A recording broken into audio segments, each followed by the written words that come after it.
All right. Hi, I am Linda Deir. And last Saturday, I read to you from chapter 6 of my true life story, Guided. Her spirit guide angels were her best friends and life coaches. I read about reaching a boiling point. I always knew something was wrong with my mother, but no one in the family could or would face her. That's what gave her the free pass when it came to abusing me.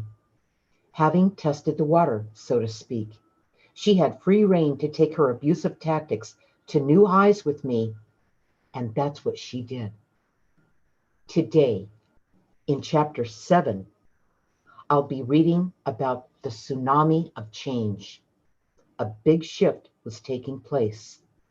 The prophecy my guides warned me about throughout my childhood had finally played out. Life will get better for you as you get older, if you can make it through childhood. It was 1966, and I sensed freedom was nearing closer. I felt it coming on the horizon. My life was finally making some sense. It was coming together in strange ways. All right. So here's what the book looks like, Guided. It's a pretty heavy duty book. It's substantial. By the way, you can also get my books, all my books, on Amazon, Audible, and iTunes. Okay. Chapter 7, A Tsunami of Change. We moved in the middle of my 8th grade year.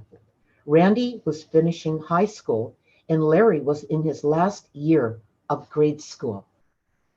Randy stayed behind to finish the last semester before graduating and then moved up to the family home in the foothills. For me, the new school was totally different, and so were the kids. There was no fighting or gangs, but the kids had the same peer pressure politics going on. Their behavior was very similar to that of the white kids in my old neighborhood. I didn't like what the white kids did back there, and I didn't like what the white kids were doing here. That was the last year before starting high school, so I was hoping that it would somehow change in the fall, like hitting a big reset button. The summer before high school was lonely. I walked to Folsom Lake with my dog a few times a week. I sewed my clothes for school. My dad would come home from work, very tired from the big push building the new house. My mom was lost in Star Trek. Larry was building a doom buggy, and Randy was just lying around the house. It was an uneventful summer. The kids from the old school did not stay in touch with me, the racial tensions having had taken over. I understood it. The friends I liked had to discard me as they focused on their rights, their civil rights, their fight for civil rights. I stepped out of a racially explosive environment of inner city Sacramento into the drug-addled culture of semi-rural El Dorado Hills, California. The new kids were experimenting with everything they could get their hands on. They were going off the deep end with their first exposure to these mind-altering recreational drugs. By the middle of my freshman year, everyone was taking them. Not me.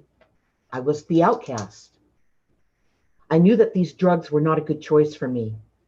When the kids asked me why I didn't take them, I told them I was going to need my mind. I had no desire to do drugs anyway. Kids were dying, getting hurt, becoming addicts. Although a few actually did have mind-altering experiences and came through it understanding themselves better. But mostly, it was about getting high and not mind expanding at all. It was 1966, and even our art teacher gave kids marijuana when he took us out for nature walks. He was experimenting with how much more creative the students could be when they were stoned. To me, everyone seemed lost and just drifting around, learning. Had these kids been in touch with their guides, much of this would have never happened. What they didn't realize when they were taking these mind-altering drugs was that they were reaching for their guides. They knew something was missing, but they didn't know how to find their guides through the haze. So they ended up just using drugs to escape reality. That was why I was never inclined to take drugs. I already had what these kids sought. For me, nothing was missing because I had a great connection with my guides. Then one day I met a girl who moved from Pleasant Hills near the San Francisco area. Like me, she was used to city life with its variety, diverse cultures, and choices. But her experience was even vaster than mine. I liked her. I was 14 years old and she was 15, but she looked a lot older, which was cool then. She had a boyfriend who drove up from San Francisco to see her on the weekends. He had a Ford Woody, and she would ride in the front seat with him while the three of us girls would ride in the back seat as her tag-along girlfriends. We would quietly laugh at how she had him wrapped around her finger. He was about 7 years older than she was. She played so many games on him, and he would react, falling right into her trap. It was fun as they played the kind of music that I was used to and liked. He took us everywhere with them. She loved showing off for us. I remember when I would go over to her house and how angry her father was with her. I think they moved to get her away from the San Francisco influence. Her father never let up on her, calling her terrible names and insulting her for the way she wore her hair, her makeup, and the way she dressed. She smoked, but she didn't take drugs. She was far from perfect, but I understood why she was the way she was. Even though I wasn't really friends with any local kids, they would invite me to their parties from time to time. I would show up and see everyone drinking and taking drugs, and I would leave right away.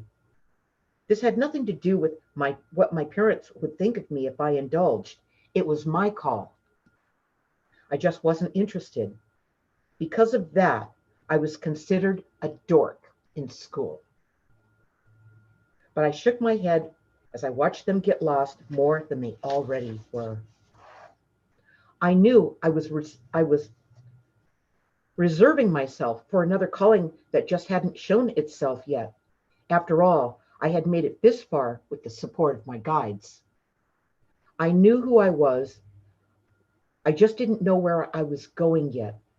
Fortunately for me, my guides did. And soon, as life as I had known it would be changing forever. While I hadn't been much into the social scene, there was an older boy who liked me. He wanted me to be his girlfriend and consistently pursued me. I wasn't interested in him, but he wouldn't give up. One day he gave me a present that I opened when I got home. It was a marijuana cigarette and some other things. I showed it to my parents and they asked me where it came from. I told them and pointed out that I wasn't about to smoke it. I could see that they were pretty angry and asked them not to say anything to the boy's parents, but they didn't listen to me. They contacted the guy's parents and told them I wasn't interested in their son. They also told them not to have him contact me again.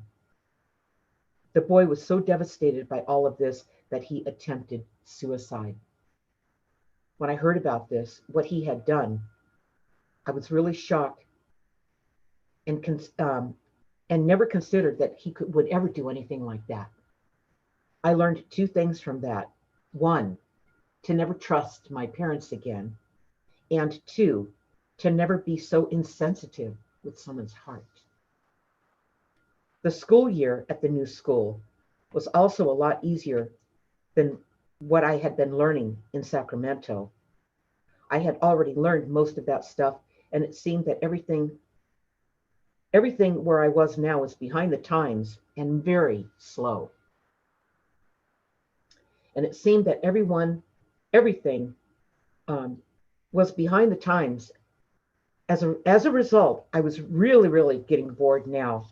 I spent my time swimming, sewing my clothes, doing all the cooking and most of the cleaning at home. My mom had it made.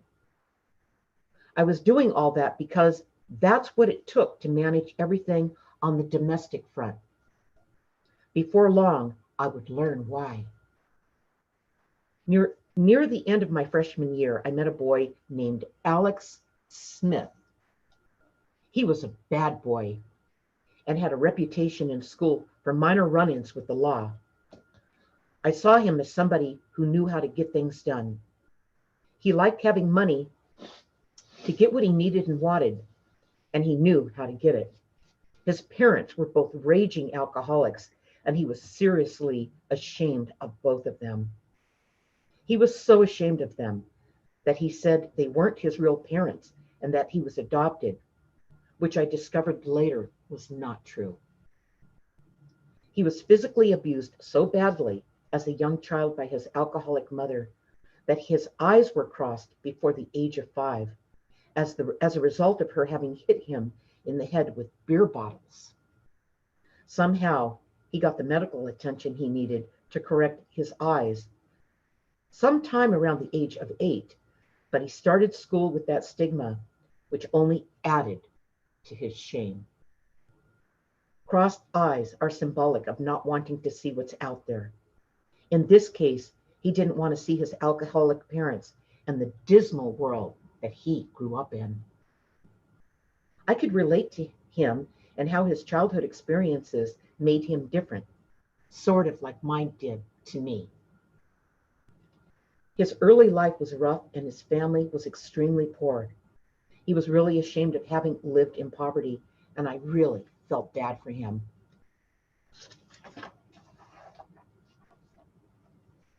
Coming from the other side of the tracks, he viewed me as if I came from royalty. He treated me with respect and maybe a little awe.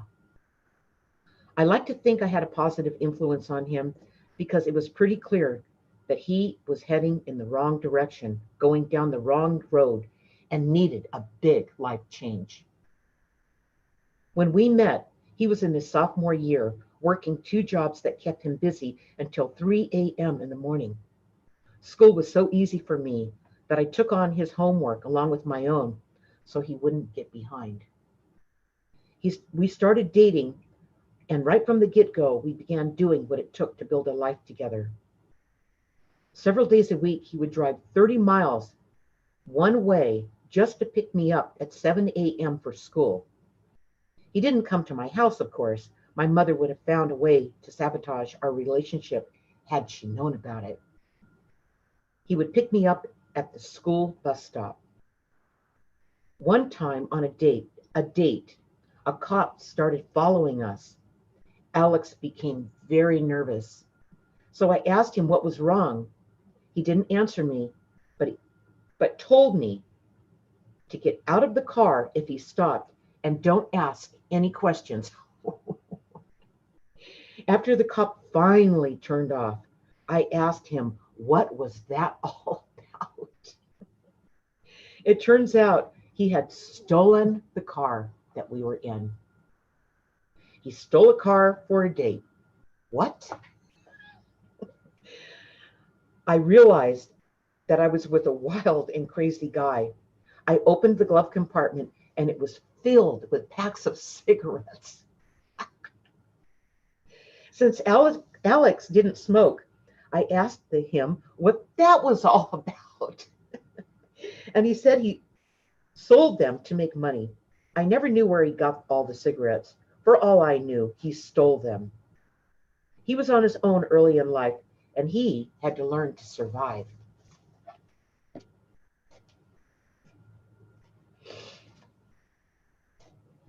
I knew my mom and dad would never approve of Alex. I could hardly accept what he did myself, but somehow I knew he had what it took to take on life just like I did. We were ready to move on and get out of our environments, the environments we were in. We had some real core connections then. One evening, Alex came to my house to pick me up to go to the drive-in movies. Although he was respectful and polite, my parents could sense his rough energy. They were always leery of him. My mom and dad, as many parents are, were pretty wise about that kind of thing. Alex and I were together every chance we could get. We never talked about long-term anything. We just did things, went places, and had fun together. We didn't have friends to do things with because we had nothing in common with most of the people we knew. The more time we spent together, the more my mother disliked Alex. He didn't like her either, but he was composed about it. In the summer of 1968, I was 16 years old. I decided to make a break from my family. By October, I was pregnant. I can't say that this was an accident because I was ready to get on with my life no matter what the consequences were. Alex and I were running on pure instincts. He wasn't afraid either. He wasn't afraid, and neither was I. We were thinking through our plan about what to do next. I could never tell my parents because they would have reacted explosively. This was way off track for them, so I felt I had no choice but to run. Alex took me to a very remote place where he knew about where I could stay. I didn't go to school or tell anyone where I was. I was on the run. After a few days of being gone, Alex started seeking advice from some people he worked with. Based on what they said, we decided I would have to go back home and just tell my parents I ran away. Duh. So that's what I did.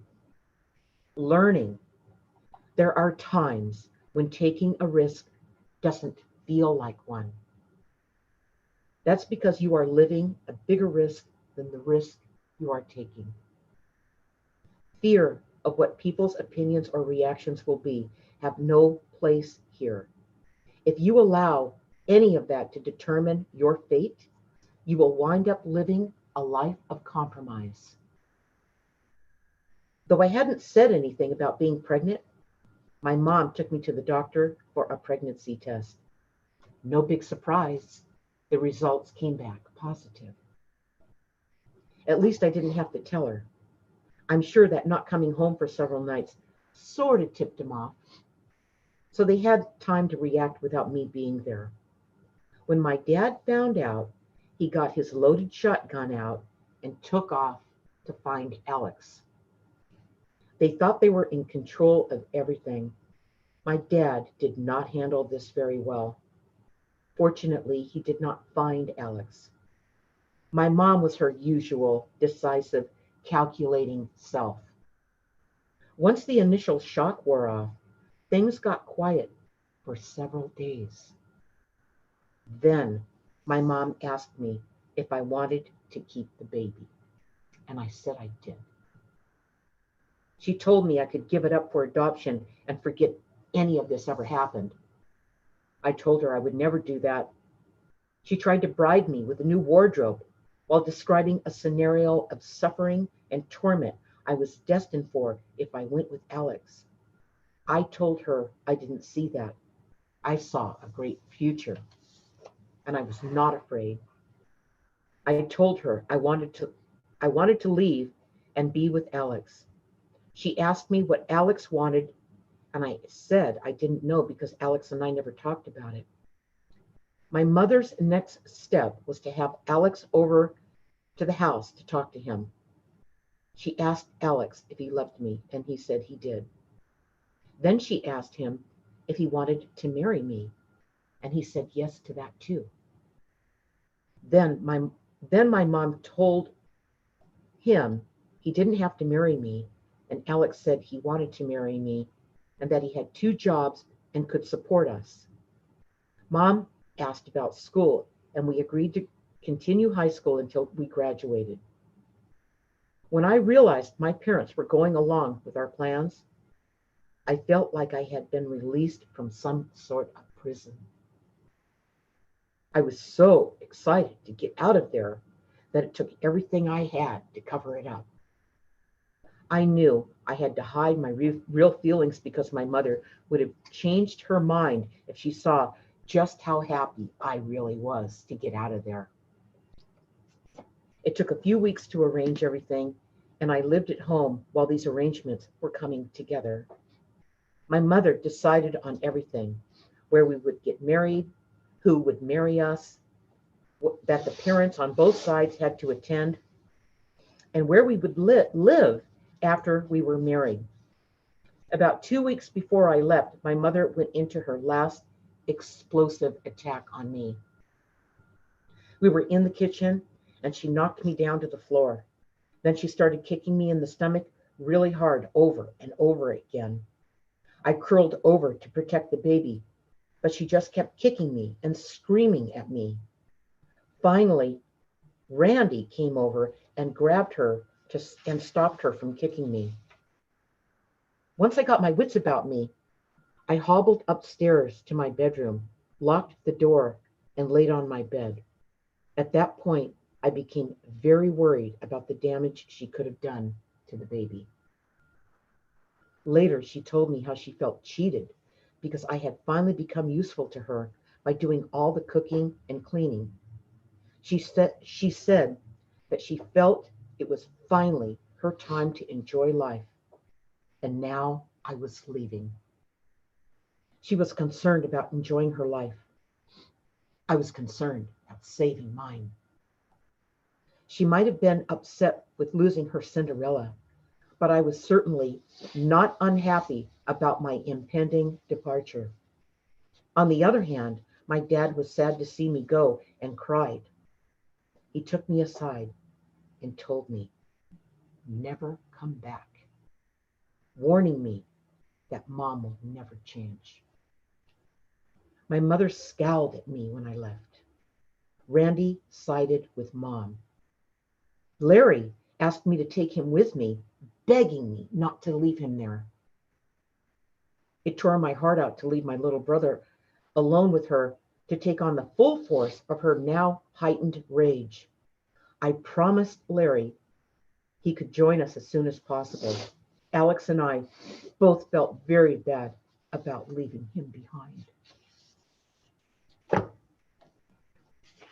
Okay, so next week is going to be our webinar.